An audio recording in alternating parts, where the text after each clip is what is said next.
eles tinham tudo à sua disposição. Eles tinham tudo ali para sobreviver, para viver bem. Era perfeito, era um lugar de total harmonia. E a harmonia mais ainda porque vai dizer a palavra de Deus lá em Gênesis que Deus descia todas as tardes para conversar com Adão e Eva.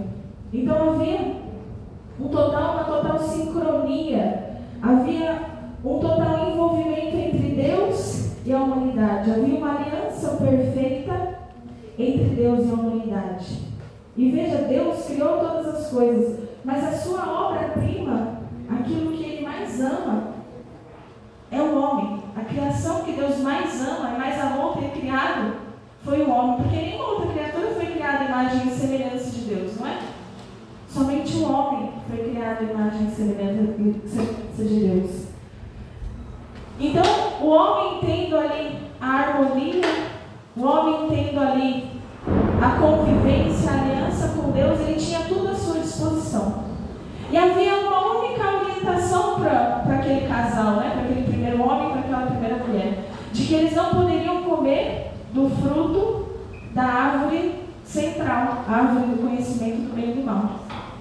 E aí, Satanás, né? O anjo caído, na figura da serpente, que vai dizer a palavra de Deus, que é o animal mais astuto, enganou a mulher. Vocês conhecem a história, né?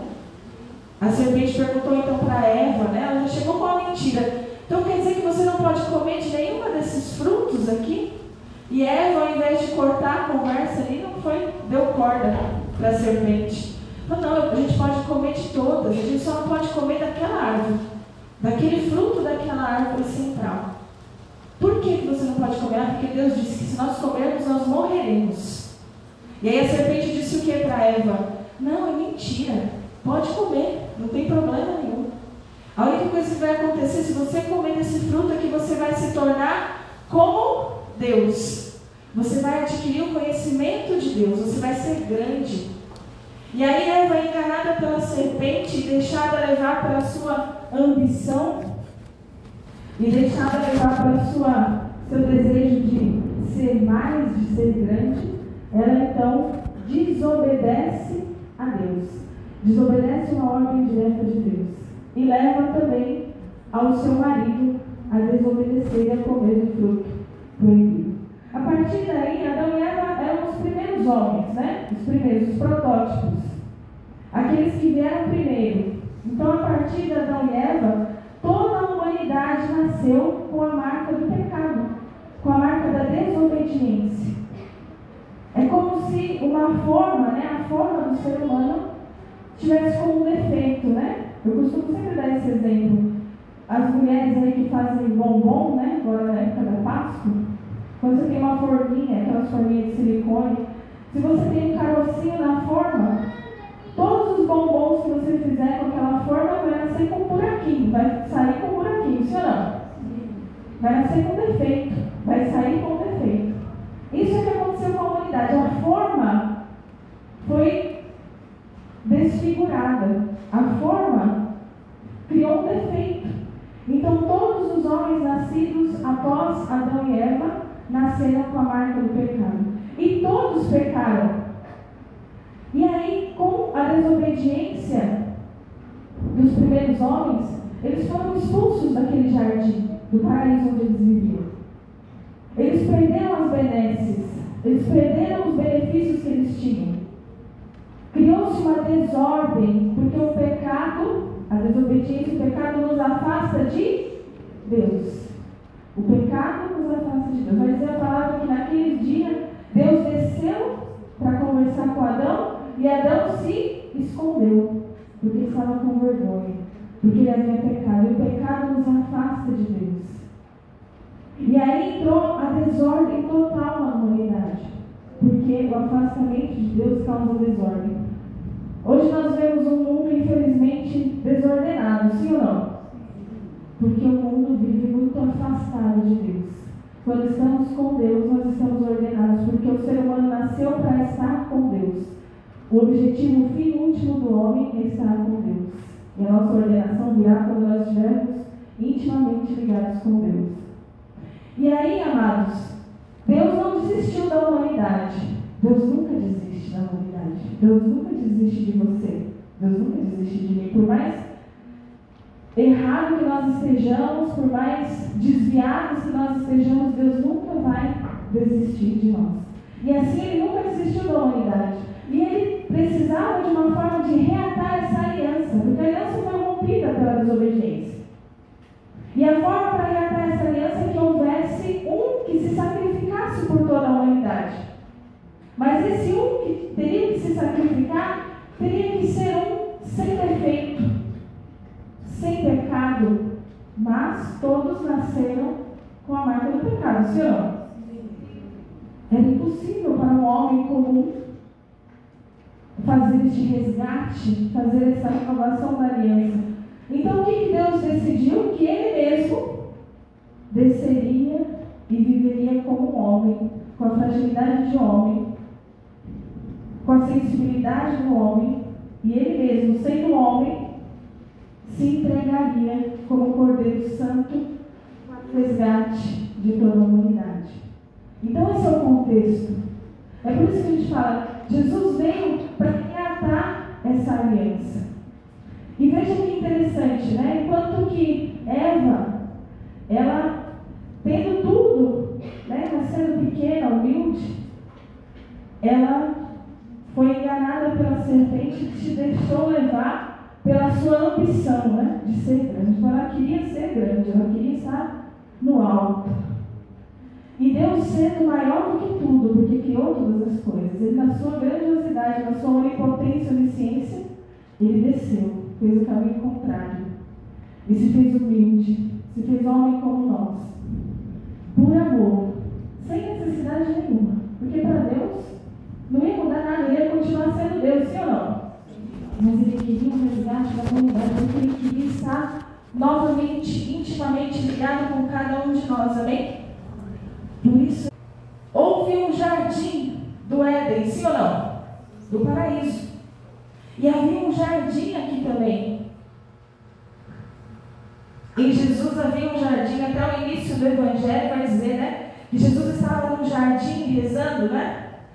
Em agonia profunda ali antes de ser preso. Então havia um jardim lá no Éden, lá no paraíso, lá em Gênesis. E havia um jardim aqui também em Jesus. Havia um homem e uma mulher, sim ou não? Havia um homem, que era Adão, que por ele, né, entrou o pecado no mundo. E havia uma mulher também, que era Eva, que por ela, pela sua desobediência, entrou o pecado no mundo. E aqui em Jesus também tem um homem e uma mulher, sim ou não? Tem a Virgem Maria e tem Jesus. Através do sim da Virgem Maria, que ao contrário de Eva, obedeceu a Deus, foi humilde e permitiu que o Salvador viesse ao mundo, abriu mão dos seus planos, dos seus projetos, não teve ambição nenhuma, não teve preocupação nenhuma com a sua segurança, porque a partir do momento que ela aceitou ser a mãe do Salvador, ela poderia ser apedrejada, sim ou não? Mas ela não se preocupou com a sua segurança. Ela simplesmente obedeceu e foi humilde e abriu mão de tudo e fez a vontade de Deus. E havia um anjo, né, Gabriel, que veio dar notícia para Nossa Senhora, né, veio perguntar para ela, veio fazer uma proposta para aquela mulher, se ela aceitaria ser a mãe do Salvador. E lá em Gênesis também tinha um anjo, sim ou não? Um anjo caído, que também fez uma proposta para a mulher. E ao contrário, a mulher ela foi desobediente. Então veja, a criação foi restaurada, a criação foi refeita. Aquele molde, lembra que a gente falou daquele molde que estava com defeito? Esse molde foi restaurado no ventre santo de Maria. Porque o ventre santo de Maria gerou o ser mais perfeito do universo. Aquele molde que estava com problema foi restaurado através do ventre de Maria. Nossa Senhora restaurou toda a humanidade através do seu sim, através de permitir que Jesus viesse ao mundo. E havia também um madeiro, sim ou não? Havia também uma árvore lá no Jardim do Éden, que era a árvore do conhecimento do bem e do mal, da onde saiu o pecado, né? Da onde foi o fruto do pecado. E aqui também tem o madeiro, que é a cruz de nosso Senhor Jesus Cristo, que é o símbolo máximo da nossa salvação, qual nós vamos adorar daqui a pouco. É o símbolo máximo da salvação, da restauração, da restituição da aliança que foi refeita através de Jesus. Então, amados, toda a história da humanidade, desde a criação, foi restaurada em Jesus. E foi preciso que Ele se entregasse por nós na cruz. Foi preciso que Ele passasse por todas essas dores. Mas, na verdade, o pecador somos nós. Na verdade, quem cometeu o pecado fomos nós. Ele é um inocente que se submeteu a toda dor e sofrimento por amor a nós, para que essa aliança fosse restaurada, para que novamente nós tivéssemos a harmonia com Deus. A partir da morte de Jesus, o véu do manto foi rasgado e nós pudemos ter novamente contato com o Senhor. Só que foi à custa de muito sofrimento, sim ou não? Foi à custa de muita dor. E é por isso que nós precisamos mudar de vida, é por isso que nós precisamos buscar a santidade, é por isso que nós precisamos nos afastar de situações de pecado. Porque Jesus, Ele pagou por todos os nossos pecados pesaram nas suas dores, nos seus sofrimentos, nas suas feridas, nas suas chagas. E até hoje, os pecados que continuamos a cometer continuam a pesar nas costas de Jesus. E veja que foi muita dor. Aqueles açoites, né? Quem já assistiu à Paixão de Cristo já viu como é que foi. Não era simplesmente o chicote batendo nas suas costas. Eram ganchos nas pontas dos chicotes que ficavam nas costas de Jesus e arrancavam pele e pedaços de carne. Não foi chicotadas de leve. A coroa de espinhos, hoje a gente vê essas coroas de espinhos em encenação, são almofadadas, né? Eu lembro que a gente fez uma encenação e tinha uma esponjinha justamente porque a gente colocava tinta, né? E quando apertava, a tinta escorria. Mas a coroa de Jesus, os espinhos eram bem grandes. E eles entravam no crânio de Jesus. E lá na cruz, para quem assistiu o filme A Paixão de Cristo, o filme Paixão de Cristo, ele é baseado em relatos da Santa Catarina Emmerich. Santa Catarina, ela teve visões, né, da crucificação de Jesus. E ela diz que na visão que ela teve, né, entre outras coisas que ela fala, onde Jesus foi pregado, o braço, né, os braços, não era do tamanho de Jesus, era maior. Então, primeiro eles colocaram uma mão e pregaram. E aí tinha um buraquinho certinho para colocar os pregos. E quando foram colocar a outra mão, não dava, porque o madeira era maior. Então eles tiveram que puxar o braço de Jesus e deslocar o ombro para poder pregar a outra mão. Às vezes é duro a gente falar isso, mas é importante a gente saber o quanto que Jesus sofreu por você. O quanto que Jesus se doou por você.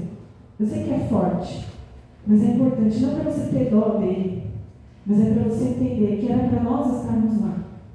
E quando a gente compreende isso, a gente busca mudar de vida. A gente busca não pecar mais. A gente busca não fazer com que os nossos pecados pesem ainda mais sobre o nosso Senhor Jesus Cristo. Então, amados, que a gente possa viver esta sexta-feira realmente contemplando o sofrimento de Cristo, contemplando as dores de Cristo, contemplando o gesto que foi por amor a nós, que foi para poder restaurar essa aliança conosco, que foi justamente para fazer com que nós tivéssemos novamente a possibilidade de estar em harmonia com Deus, para restaurar essa ligação íntima que existe entre nós e Deus, e para nos dar a possibilidade da redenção e da salvação. Louvado seja nosso Senhor Jesus Cristo. Para sempre seja louvado.